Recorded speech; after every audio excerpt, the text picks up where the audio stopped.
Thank you for the warm introduction, and I'm very honored to be here. When Molly asked me to come, I accepted, and it's just been a wonderful experience to be here. A little bit of my background, I didn't share why I'm a dual national. Even though I'm a dual national, I'm not planning to run for president, so don't worry at the end of this talk.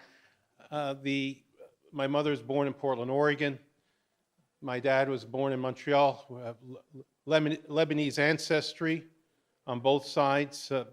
Probably one of the reasons I'm so tough is because of my background, because the Lebanese have survived lots of wars, Turkish persecution. My grandparents were Christians and left under persecution, being Christians, and under very dire conditions prior to the First World War. My parents met and married in Walla Walla, Washington, and my mother at a very young age moved to Montreal, so that was quite an adaptation for her.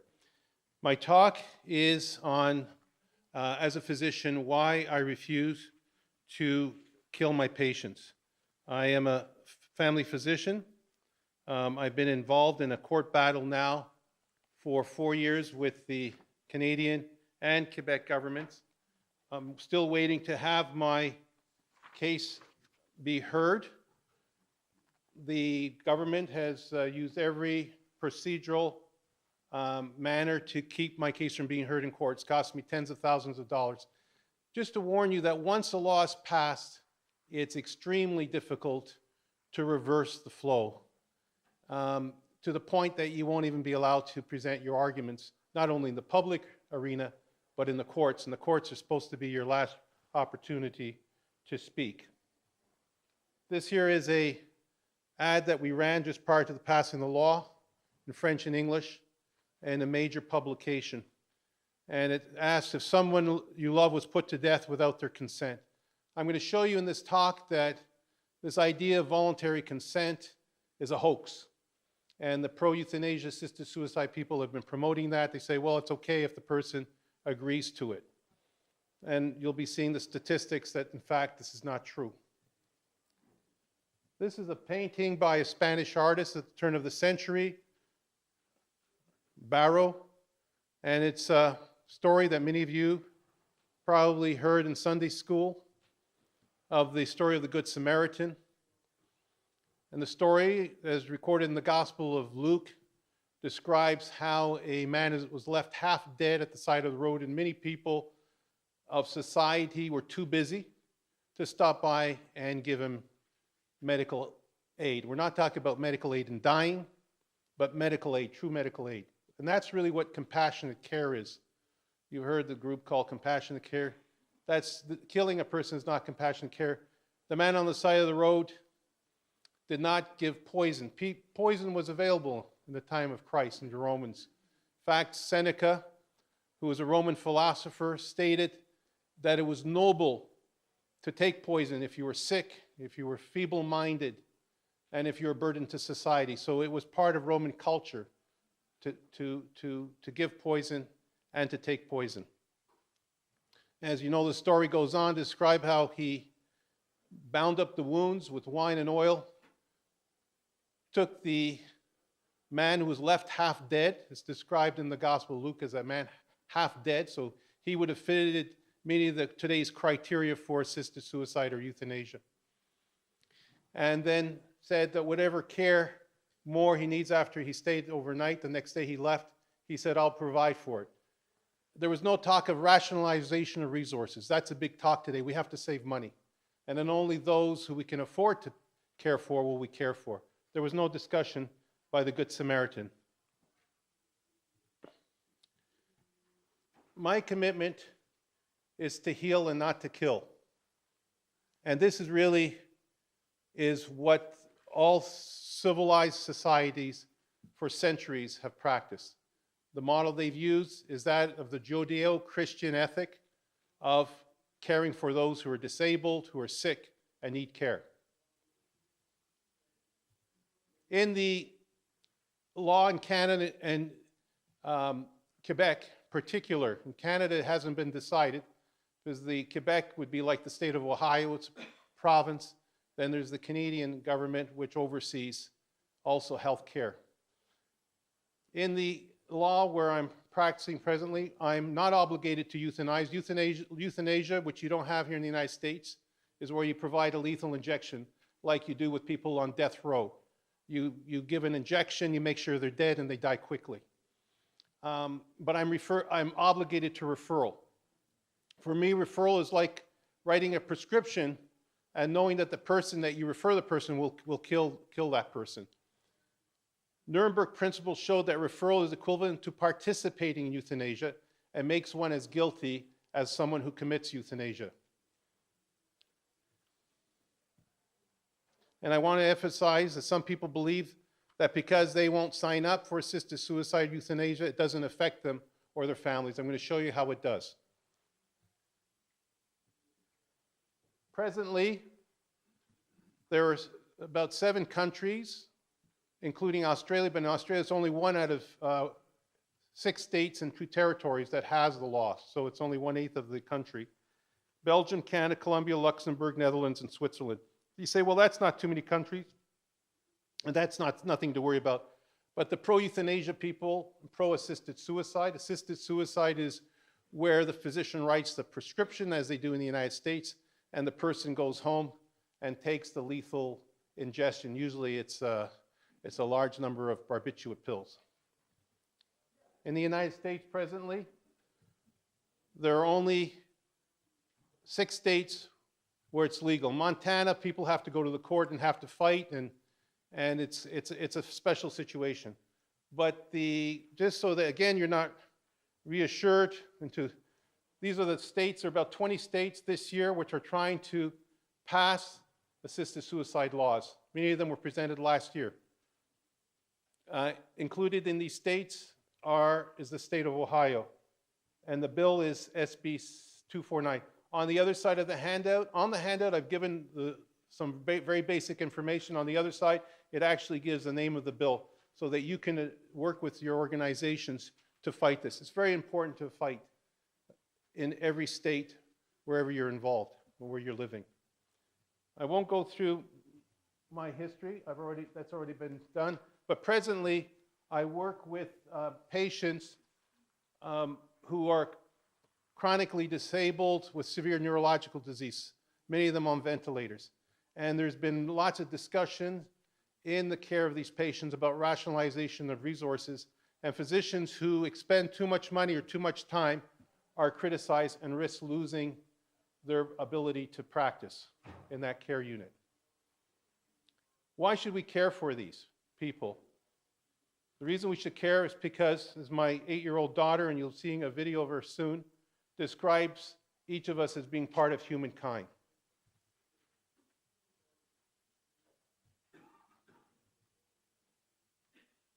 I briefly spoke to you about the Quebec Law. It was passed in 2014 in Canada. It was passed in 2016. And I've been battling both governments, even to the point where the Prime Minister of Canada spoke publicly to the public and had the Attorney General switch sides to go against because the government, I was able to stop the law successfully for 2 weeks. And then the Prime Minister stepped in and had the Attorney General, I don't know if this would have passed in the United States, but the Attorney General switched sides and said, we were against Dr. Saba, we were for Dr. Saba, now we're against him. Over a period of 2 weeks, but we're not changing our position. We're just saying that we're taking completely opposite position, but we stand by what we said before, but now we're against it. So they basically speaking on both sides of their mouth. You know, that's considered progressive. Just to let you know how things will advance, people say there's no such thing as slippery slope. Since they say you can't use the word slippery slope, I don't use slippery slope, I just call it expansion. The Belgian legislature proposed extending the law to children. At that point, our family did a video letter to the King of Belgium, and I will show that to you in a minute. Why were we concerned? Because Quebec was already talking about extending the Quebec human rights to children even after the passage of the law. And now we have in Canada, in December of this year, a committee will be presenting proposals to extend euthanasia not only to children, but also to purely depressed and people with memory loss. And this was done 4 years ago. And I just want to show that to you.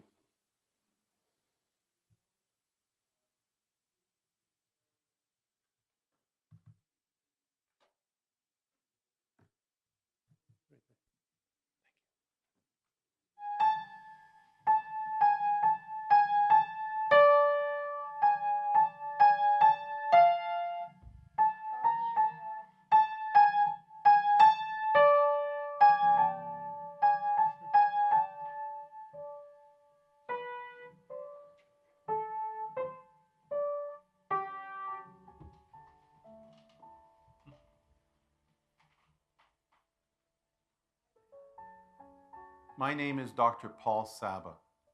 I'm a family physician who practices family medicine in Lachine, Quebec, Canada. I want to appeal to you, Your Majesty, as King of Belgium, not to sign the law extending euthanasia to children.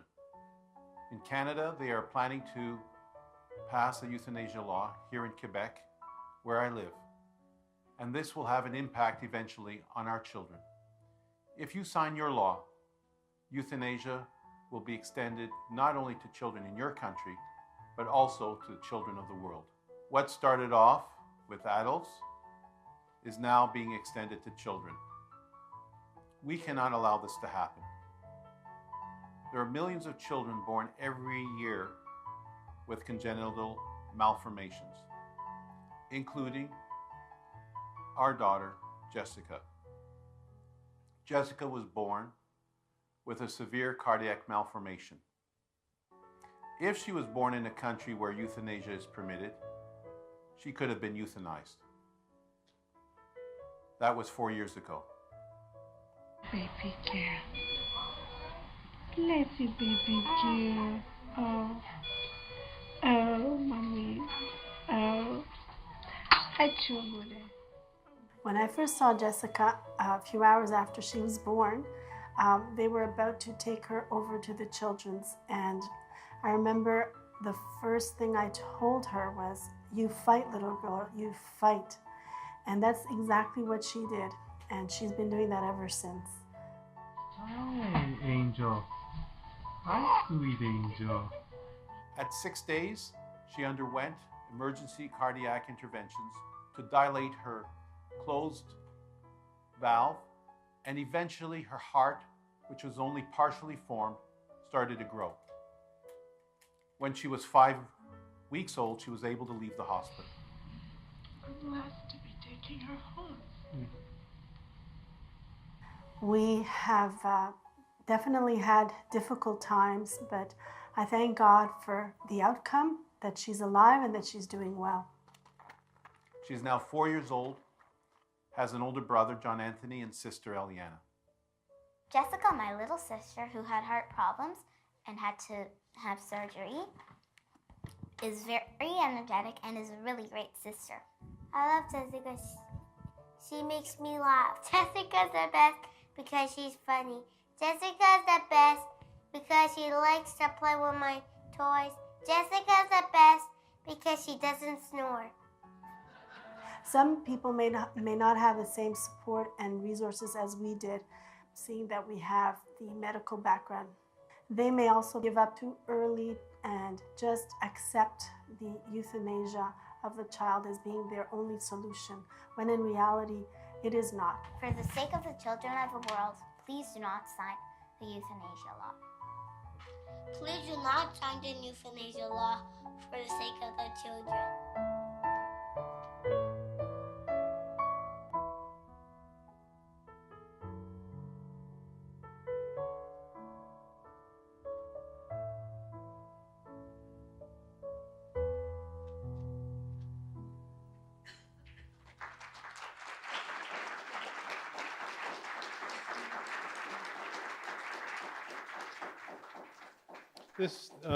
My wife is here. Marissa, will you stand up? Just say hi to everybody.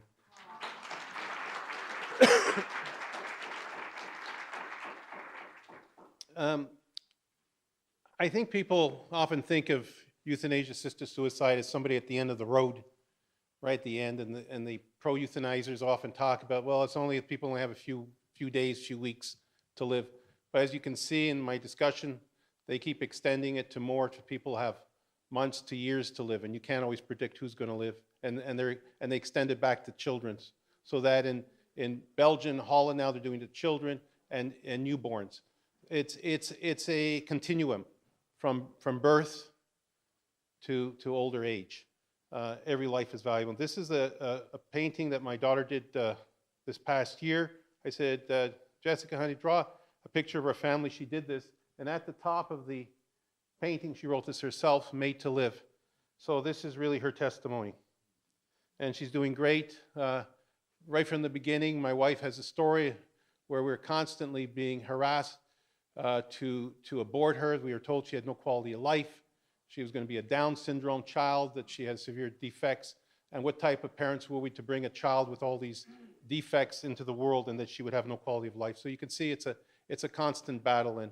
And she wasn't born with Downs. We're thankful for that. But every child is valuable, whether they have Downs or not. We struggled with the cardiac, and we went through a lot with the cardiac malformations, and the children's were amazing. I wanted to say that the reason as physician, we don't take, I don't like to use the word taking an oath, because even the Bible says don't swear by anything. But we're committed, I'm committed as a physician to the Hippocratic Oath. And it's really, the Hippocratic Oath modern day is really the Good Samaritan model of care, caring for people who are less well off. Hippocrates was a physician who practiced 2,500 years ago. And that model and the Judeo-Christian model of the Good Samaritan are really in the way medicine has been practiced until recently, where we say that I commit not to give any deadly medicine to anyone if asked, and I will do everything for the benefit of my patients, and I will do no harm to my patient. The slide that I show you next is a slide of children in a concentration camp. People are said, do not talk about euthanasia, what happened in Germany, because that has nothing to do with modern day, but it does, because the Frankl, who was for survival, said that it's really the concept. I'm talking about the philosophical context in which euthanasia has been adopted. He wrote that the gas chambers of Auschwitz would have never happened if it were not for the philosophy of nihilistic scientists and philosophers. And there were two German professors, Binding a jurist, Hodge a psychiatrist, who wrote a book in the 1920s called The Permission to Destroy Life Unworthy of Life. This was published in Germany, and it really set the groundwork for euthanasia. They considered unworthy of life those who were sick, feeble-minded, deformed children, retarded. And they even used the term, they described euthanasia as death assistance, which is the term we use today. There were a few who stood up and spoke against it. There was a Catholic priest who spoke out and gave many sermons. He was targeted by Hitler and Göring to be killed, but because he spoke out so strongly, they were afraid he was very popular. There was also Dietrich Bonhoeffer. Me being a Protestant, I focus on some more Protestant, but there were Catholic priests also who spoke out. And Dietrich Bonhoeffer wrote that silence in the face of evil is itself evil. God will not hold us guiltless. Not to speak is to speak, not to act is to act. So we are responsibility to act. He helped Jews escape. He worked in the resistance. He was executed by Adolf Hitler, the Gestapo on April 9th, 1945.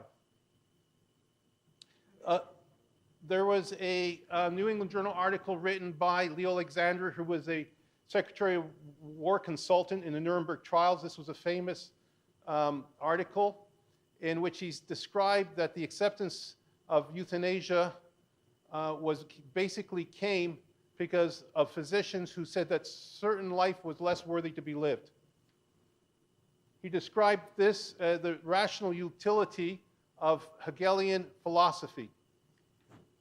The Nuremberg trials, which you see here in this photo, basically indicted as war criminals people who acquiesced, not only who did euthanasia, but also those who endorsed or referred or acquiesced. And individuals could not argue as a legal defense following superior orders or acting because it was an act of state. This was principle 4. And in the same way, the World Medical Association has told physicians not to practice euthanasia in jurisdictions where it is legally permitted. Getting back to the philosophical context of euthanasia-assisted suicide, the model which I show here is, you see the Titanic sinking. This, I believe, was in 1912. And there were lots of people didn't survive because there weren't enough lifeboats.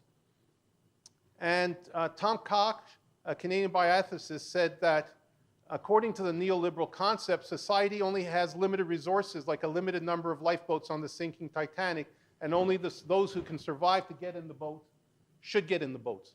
That's the thinking today. The fact is, if the ship owners hadn't been so greedy and provided enough lifeboats, most of those people would have survived today.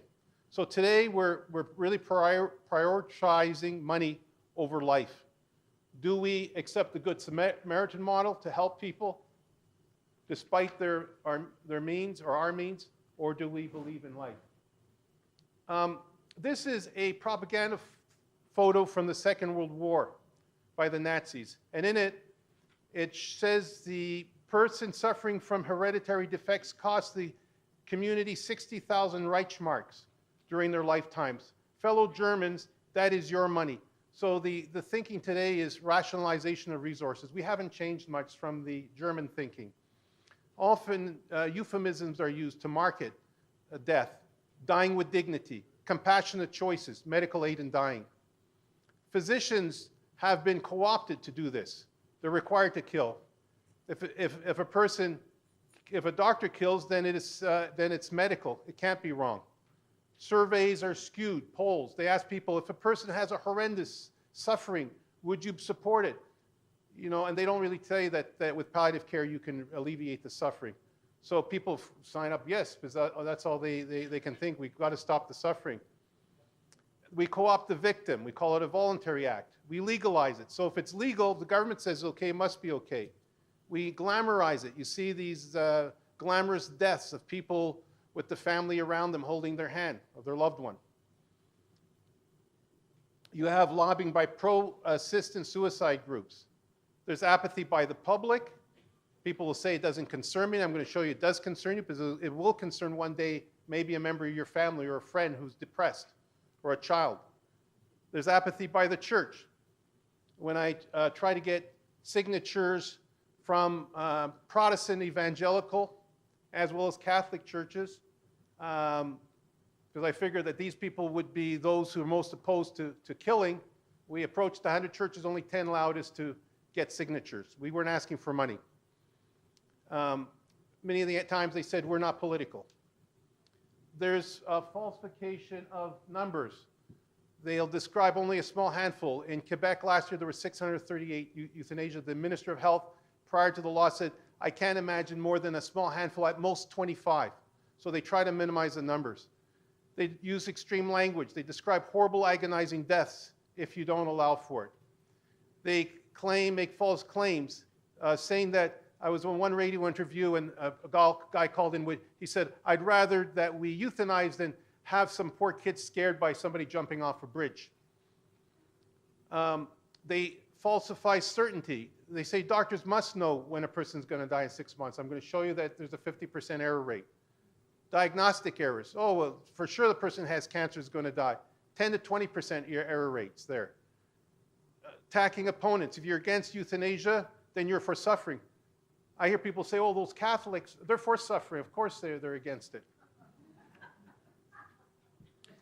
Falsely identify, and then there's the Protestants say, well, I'm a Protestant, I'm not Catholic, so that doesn't hold. So I'm sorry I don't defend you the Catholics better than that. Falsely identifying assisted suicide or euthanasia as progressive. And as I'm saying now, they're talking about extending it in Canada to children and the depressed. It's being studied by the Canadian Parliamentary Committee.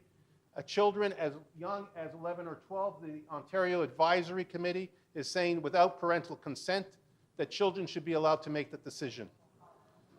And this is, you can look up these facts on the internet. Case of Nadine illustrates the consequence of enacting such a provision. She was 14 years old a few years back. She's now 20 with an aggressive form of leukemia, underwent multiple chemotherapies and a failed bone marrow transplant. She was ready to give up and would have opted to die. A bioethicist in Canada said children like that, and he didn't speak about her, he didn't know about her, should have the right to die after 2 or 3 failed chemotherapies. Here's a bit of her story here.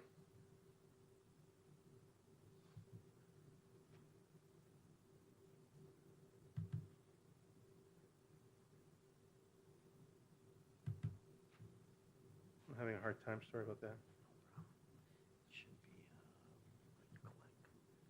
Right here. Right on the button. Okay, here we go.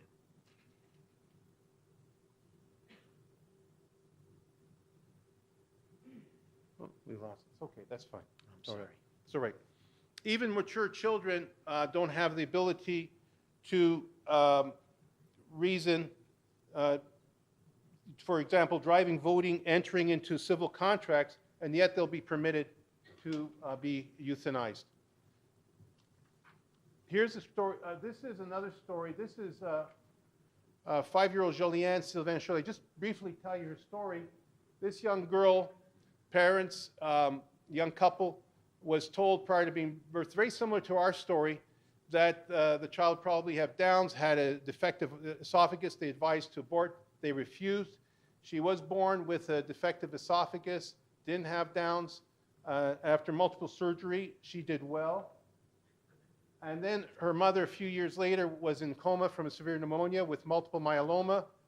After 20 days on the ventilator, her husband, who's my patient, and herself, who's my patient, he called me, says, "What should I do, doctor? They want to pull the plug." I says, "Hold on, make sure she gets the best medical care." She survived.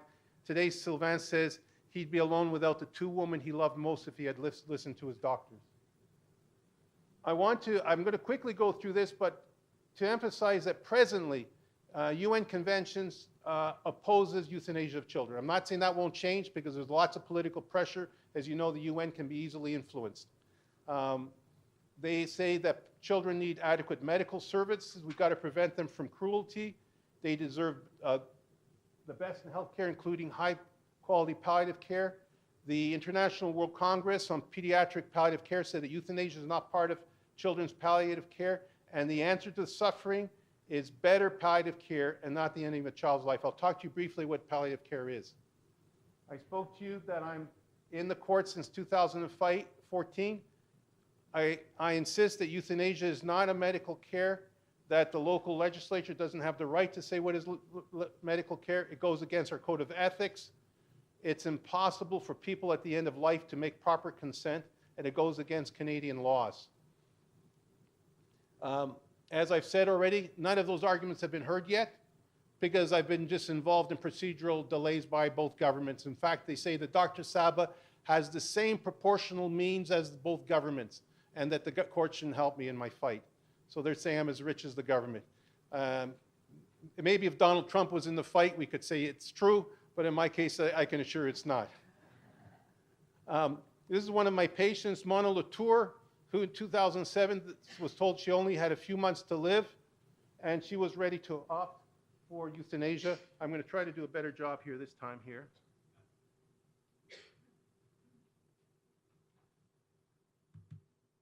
Quebec's euthanasia law could be facing a legal challenge. The doctor leading the charge says too many patients are being misdiagnosed. He stresses the focus should be on providing better care and treatment for patients.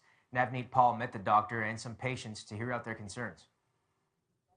The opposition to Quebec's medical aid in dying law have not given up. After Bill 2, which gives patients access to doctor-assisted dying, was upheld by the Quebec Court of Appeal last winter, a family doctor is challenging the law. The government is putting money ahead of lives. Dr. Paul Saba is planning on challenging the law in Quebec's Superior Court, and if necessary, he is ready to take it all the way to the Supreme Court. He argues the medical field is filled with errors in diagnosis and prognosis, and too often patients are making the difficult choice of dying on erroneous facts. The government's really been promoting this as this is kind of an autonomy issue. But what is the autonomy issue and self-decision when you have all these errors that the population hasn't been made aware of? These patients of Saba agree with his perspective. They or loved ones have all been diagnosed with terminal diseases. But then at some point, they were either misdiagnosed or the prognosis was all wrong. And let's say it would have been available when I was diagnosed, I would have thought of it seriously, because the lung specialist that I had told me I didn't have long to live anyway, so I suffered. Mona Latour-Bourque was diagnosed with chronic obstructive pulmonary disease. That was 9 years ago. She sought a second opinion and is glad she did. If I would have chose to die, I would have given up 9 years. I've seen my grandson who's 9 years old. Excuse me, I get emotional. I have a granddaughter who's 16 months. I wouldn't have seen them. Latour-Bourque is not the only one taking advantage of a second lease on life. Mario Bazocchi's wife, Ginette, recently passed away. When she was diagnosed with cancer, doctors initially gave her 6 months to live. She ended up living for another 6 years. I don't think that people necessarily, because they get treatment or get diagnosed for something specifically, right away that they should jump into, okay, now I have a choice, either I suffer or I do this. No, it's you should go through the process. Saba says he is expecting to file a court challenge this week. Navneet Paul, Global News, Montreal. Thank you. Okay.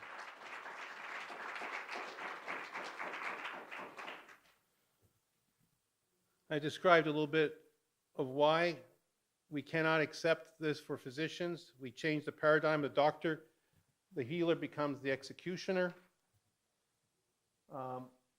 I showed you a little bit before that the physicians were refusing to do this. 88% of palliative care physicians said no. And in fact, in Quebec, they're having a hard time to find doctors. They only have a handful that are willing to do this. In polls, there's confusion. Even doctors don't know the difference between euthanasia and the palliative care. And this was published in the Canadian Medical Journal. We have an obligation, as the Code of Ethics of Quebec represents pretty much all codes internationally, where we have a responsibility to protect and promote health and well-being, practice according to the best scientific principles, not do anything to endanger the safety of people. And of course, I'm showing you that it endangers people's lives, misdiagnosis and prognosis and pressures. It's not the best, highest standard of medical care. Palliative care is. And we need to provide palliative care when people are really at the end of life, which is in 70% of cases is not available to Canadians, and I'm sure in the United States too. The World Health Organization says it's a fundamental right to provide palliative care, to provide pain treatment, and to provide the best standards of care, which euthanasia does not. The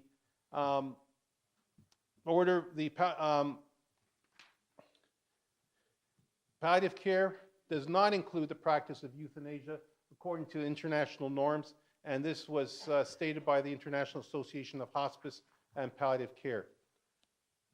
I've already said to you the World Health, which represents 9 million doctors in 100 countries, says that euthanasia, which is a deliberate act of ending someone's life, even if it's requested, does not and should not be practiced, and doctors should refuse. And that's what I'm declaring in my court challenge. Often people say civilized societies, modern progressive societies, have euthanasia-assisted suicide, like Belgium or Netherlands or Canada. Well, the United Kingdom, Scotland, and France have recently rejected legislation because of its dangers to its citizens. And unless you're anti-French or anti-British, you cannot say that these are not civilized societies. And as I'm showing my court challenge, everyone talks about the choice and personal choice and autonomy. This contravenes free informed consent. As I said, 70% of people don't have access to palliative care, so if they don't have the option, they're being forced to make a decision to have their pain and suffering cared for. There's errors in prognosis, whether it's cancer or chronic lung or heart disease. It's like flipping a coin, saying who's going to die over the next 6 months. Errors in diagnosis, published in JAMA, 10 to 20%. And for fatal diagnosis, it's 5%. This is the last video I'm going to show you. My patient, Alexandre Matroy. Actually, I'm going to skip that because we don't have time. He had lung cancer surgery at 54, and it turned out that he didn't actually have lung cancer, but a fungal infection. And he would have opted in his testimony. Actually, let's show it. I think it's very powerful. Let's just show that. If you can just close the lights, we'll show that. And then we'll come to an end of our, there we go. Thank you for joining us. A Montreal physician is challenging both the provincial and federal medical aid laws in dying. He says they are dangerous. He cites medical errors for patients with lung cancer and chronic disease and says many patients feel the laws are wrong as well. Here's Amanda Klein. Dr. Paul Saba has been battling medical aid in dying since before it was a law. But with improved medical care, she is happy to be alive today. He says misdiagnosis is one of the many examples why dying with the help of a physician should be illegal. And it's 10 to 20%, depending on what studies you look at. And we're talking about serious diagnostic errors, enough that in the United States would lead to medical malpractice. Alexandre Montreuil was misdiagnosed with lung cancer in 2004. He says if medical aid in dying was available to him then, he would have wanted the injection. I had a couple of friends that went through it. I didn't want to go there at all. You know, if it wasn't from that little doctor, I would have said goodbye to this world. In Canada, the law allowing for medical aid in dying passed just last month. In Quebec, the law passed back in December, and since then, 166 Quebecers have died with the help of a physician. Okay, thank you. Okay, thank you. As I said, often the arguments used include rationalization of resources. There's a danger of elder abuse. I've sat at meetings where people who are responsible for their loved ones have to be removed because they're abusing them financially. What greater abuse than having the person's life ended so they could inherit their wealth? There's also, depends on the physician, some doctors won't put you in an intensive care because they think you have little chance of survival. And studies have shown that if your doctor is overly, there's pessimism versus optimism, pessimistic, you're more likely to die, not get admitted to intensive care. He just feels that you're not going to make it anyway, so why waste money? Sir Winston Churchill said, those who fail to learn from history are doomed to repeat it. Voltaire said, those who make you believe absurdities can make you commit atrocities. And one of the biggest absurdities is that you can make assisted suicide safe, and that people can really have make autonomous decisions. So these are all illusions. So we get people to believe these crazy things, and that the only way to relieve suffering is to kill people. These are absurdities. I mentioned 638 people died last year. 31 cases did not respect the law.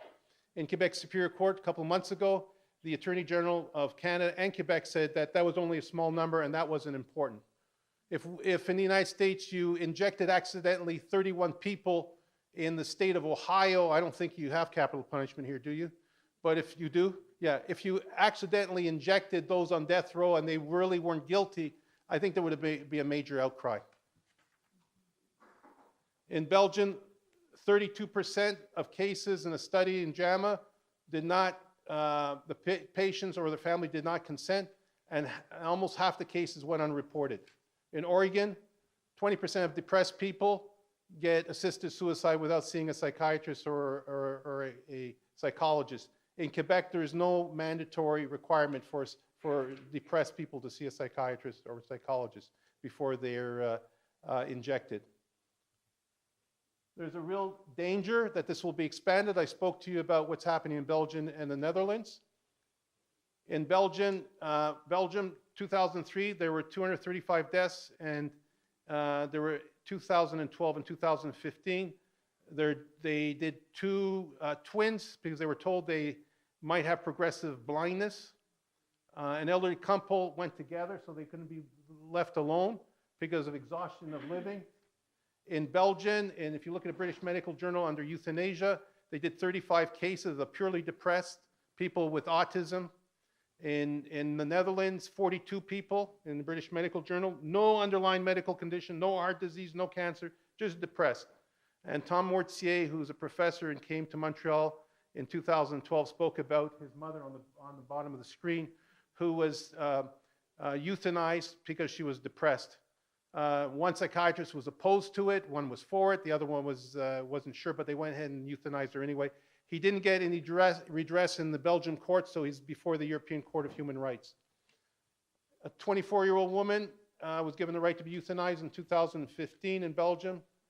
I ascertained to you there's lots of reasons a depressed person can't make a free and informed decision, including sense of helplessness and hopelessness. We did a video, I won't show this, but the doctor and psychologist speak against it. People need palliative care, including for end-of-life care. 70% of Canadians don't have it. What is palliative care? Palliative care is this is not giving pain medications, but it's giving people support at the end of life. If they're wrong, because we have a palliative care service at our hospital, 5 beds, it's going to be increased to 10. Every year, 5 people walk out. They're supposed to die within 3 months, and they live sometimes for more months or years later. Once you've got the injection, you don't have that second chance. And it's described for people with life-threatening illness, not only pain treatment, but physical, psychosocial, and social support. And studies have shown people are happier. So if you have a chronic disease, you just don't get needles till you die for the pain. You get a little pain, you can still get your chemotherapy, you get your treatment. It's not just, some hospitals obviously and hospice centers have taken the attitude that if you're in the palliative care, you should be rushed out and die, but that's not true palliative care.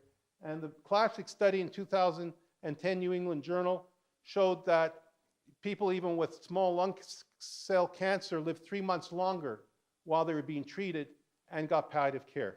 Conclusion, euthanasia-assisted suicide is not the solution for people at the end of life or people who are suffering. People should be cared for and not killed. There's errors in diagnosis, prognosis. If we have these laws in place, it discriminates against depressed, the children, those with chronic conditions, disabled, and the poor. Therefore, we must do everything to stop these laws, and where the laws exist, to oppose them.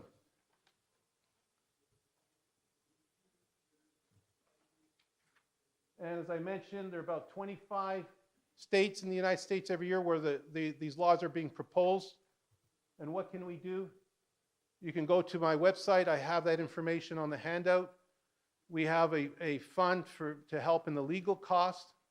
I have a Facebook page. And I can friend you there. I'm not quite sure how to do that. My daughter will show me how to do that.